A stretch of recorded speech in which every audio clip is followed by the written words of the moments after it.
वो भी जबरदस्ती मिलवाते हैं, और जो जबरदस्ती मिलवाते हैं उनको मिलाने वाले की और मिलवाने वाले की क्या स्थिति होती है। आज यही महाराज प्रथा चल रही है, गुण मिले चाहे ना मिले, रूप अच्छा होना चाहिए। हा? और जब ये प्रथा चली, महाराज 2 ही साल में छूटा छाती हो जाती है। बताइए, विचार कीजिए, जब शुभ मुहूर्त में वैदिक विधान के द्वारा शास्त्रीय पद्धति से अगर विवाह नहीं होगा, तुम्हारा वो विवाह ज्यादा दिन टिकने वाला। अगर हम देखिए, पहले के समाज में विवाह होते थे, मनुस्मृति में 7 प्रकार के विवाह बताए गए हैं। ब्रह्म विवाह, प्रजापत्य विवाह, आर्य विवाह, राक्षस विवाह, प्रेत विवाह, पिशाच विवाह और आजकल वाला गंधर्व विवाह। ये 7 प्रकार के विवाह बताए गए हैं। कहूं धनुष यज्ञ विवाह बतावाला है? अगर राजा जनक ने कर्ण किया था तो धनुष के ऊपर कर्ण करना ही गलत है बेटा। तो देखो, रूप, तुमने रूप की चर्चा, रूप की चल रही थी, है ना? कहते महाराज रूप, देखिए कभी कभी ऐसा होता है कि हम व्यक्ति तो देखते हैं, रूप तो बहुत सुंदर होता है, लेकिन ये नहीं पहचान पाते इसके हृदय में कितना जहर है।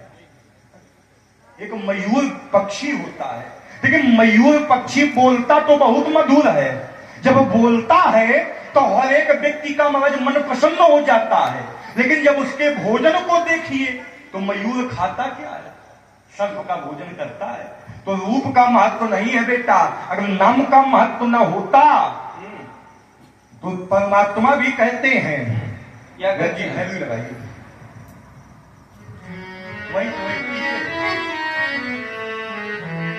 कहाँ लगी नाम बड़ाई, और राम न सकहि नाम गुण। परमात्मा से कहा जाए, मगर आप अपने नाम का गुणानुवाद कीजिए, क्या परमात्मा कर पाएंगे? राम एक तापसती तारी, नाम कोट खल कुमति सुधारी। भगवान के नाम ने एक अहिल्या को तारा है, लेकिन भगवान के नाम ने जाने कितनी अहिल्याओं को। तो बड़ा नाम है कि रूप है, भगवान का नाम बड़ा है बेटा, इस बात को स्वीकार करना पड़ेगा। देखिए, यदि नाम न होगा, रूप न होगा तो नाम भी न होगा, और नाम नहीं तो रूप नहीं। इसलिए नाम और रूप दोनों ब्रह्म के रूप है, बराबर ब्रह्म के रूप है। बिनु पग चले सुने बिनु काना, और कर बिनु कर्म करे विधि, आनंद रहित सकल रस भोगी, और बिनु वाणी बकता बड़े। ब्रह्म के नेत्र नहीं है फिर भी देखता है, ब्रह्म के मुख नहीं है, पैर नहीं है, लेकिन नाम है कि नहीं है? तो ये कैसे कह दिया अगर रूप नहीं होगा तो नाम? ब्रह्म अनेकों रूपों में यहाँ पर आता तो है। ब्रह्म जो है, ब्रह्म बिनु पग चले न सुने बिनु काना, कर बिन कर्म करे बिन नाना, आनंद रहित सकल रस भोगी, बिन वाणी बक्ता बड़ जोगी। यह है ब्रह्म। इसका जो नाम कहाँ है? नाम है, कैसे नाम है? ये ब्रह्म का है। ब्रह्म जिसका कोई रूप ही नहीं है, तो ये ब्रह्म शब्द तो है, शब्द है, लेकिन नाम नहीं है। ब्रह्म अनेकों रूपों में अवतरित होता है। देखो, इसमें 2 भेद है, एक निर्गुण निराकार होता है और एक सगुण साकार होता है। जो निराकार है वो किस प्रकार है? जिस प्रकार जल होता है, जल से महाराज बर्फ बन जाती है, और वही बर्फ जो निर्गुण जल है वही सगुण रूप में परिवर्तित हो जाती। जल है, लेकिन जल को आप ठंडे स्थान पे रख देंगे तो वो क्या बन जाएगा? नाम बदल जाएगा, रूप बदल जाएगा। लेकिन उसको गर्म स्थान पे रख देंगे, वही पिघल कर एक दिन जल।